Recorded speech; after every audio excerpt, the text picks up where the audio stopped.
Bread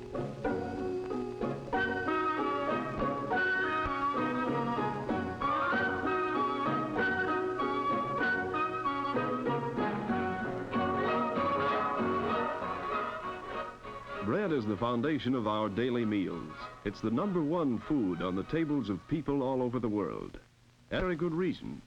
It's the most economical source of the elements needed to provide energy and help build strong bodies.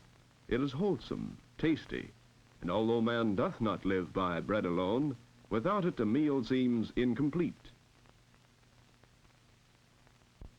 Formerly, most bread was made in the home. But it took experience and a lot of hard work to turn out good bread every time. The housewife usually gave a sigh of relief when her efforts were successful.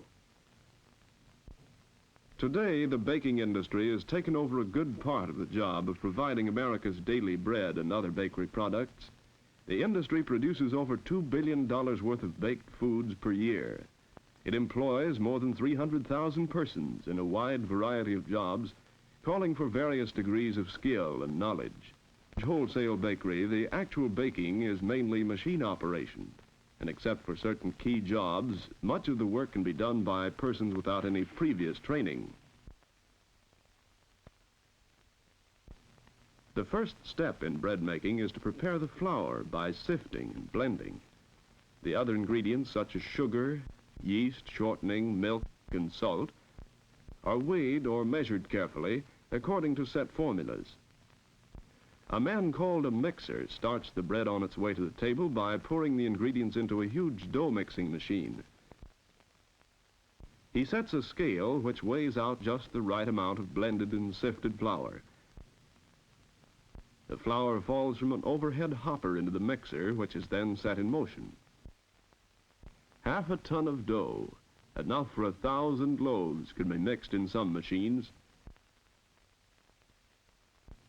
When the dough is ready, it is dumped into a trough, which the mixer's helper wheels into the air-conditioned fermentation room. In this warm, moist place, the yeast cells multiply and the dough rises. To make good bread, the dough must be allowed to ferment just the right length of time. The skill of the bakery superintendent is called on in working out proper schedules. Next, the dough goes to the divider, where it is separated into pieces the right size for individual loaves. The divider man checks the weight of the pieces and regulates his machine so that the output is uniform. The rounding machine rolls the dough into compact balls. These travel slowly for a time on an endless belt in an air-conditioned cabinet or overhead proofer. This gives the dough a chance to rise again. Then the pieces are fed into the molder, which flattens them and rolls each one up into the proper shape for the pans. The pieces are delivered to men known as panners, who place them in greased bake pans. The pan racker puts the pans on racks, which go into a proof box, where further rising, called proofing, takes place. Here, too, temperature, humidity, and time must be carefully controlled. Then the bread is ready for baking. The oven loader sets the pans on the moving steel belt or hearth, which carries the bread slowly through the oven, where it can be observed through windows. Finally, it is delivered, baked to a golden brown, and the oven dumper puts the loaves onto a belt leading to the cooling room. The oven man has a responsible job. He must regulate the temperature and humidity in various parts of the long oven to ensure bread that is baked to a turn.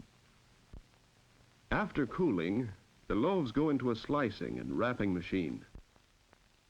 Its razor-sharp blades slice about 40 loaves a minute. The machine does all the work, but the operator must watch it closely to see that everything goes smoothly. The wrapping end of the machine, too, is completely automatic.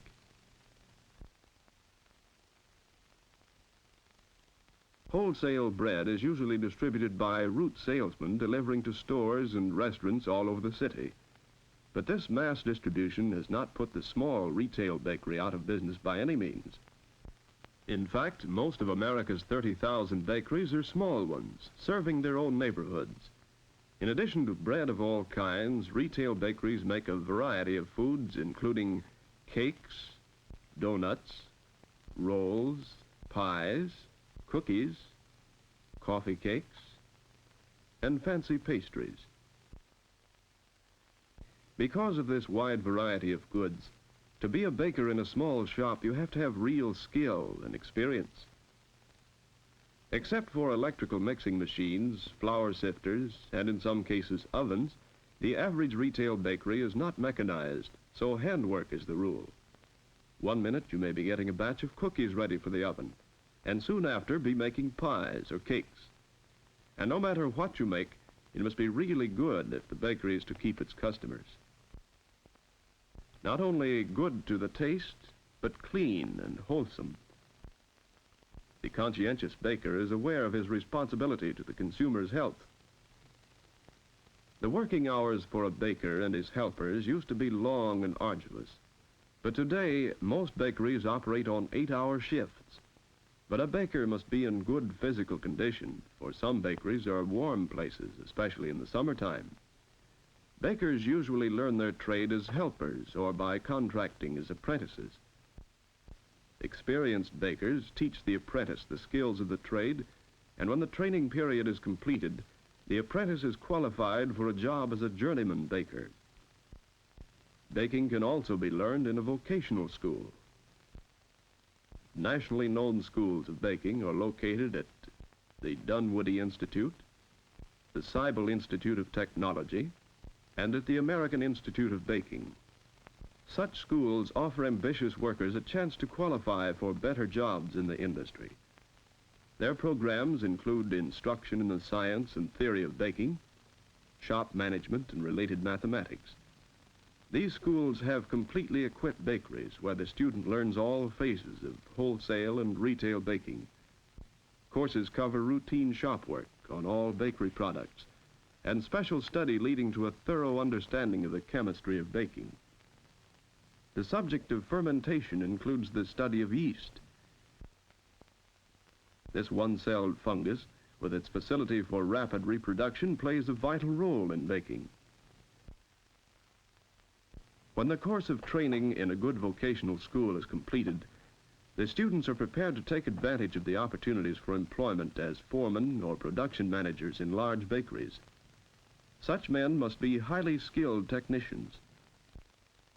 There are also positions as executives for men who know baking thoroughly and who also have sound business ability.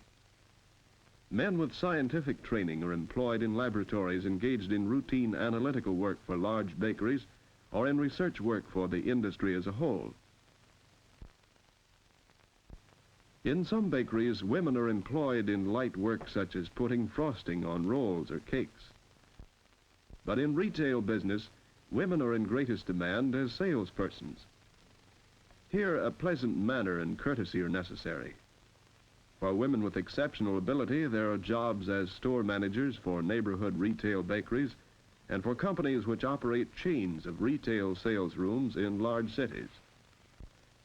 Owning your own bakery is an attractive goal to those who know baking and enjoy the work.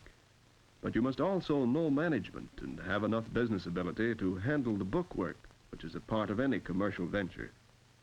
But whether you operate a shop or work for someone else, you will find the baking industry an interesting field. It is one which contributes to mankind's well-being. It is a permanent part of America's economy and is due for further expansion. It offers employment to many and a career for those who qualify.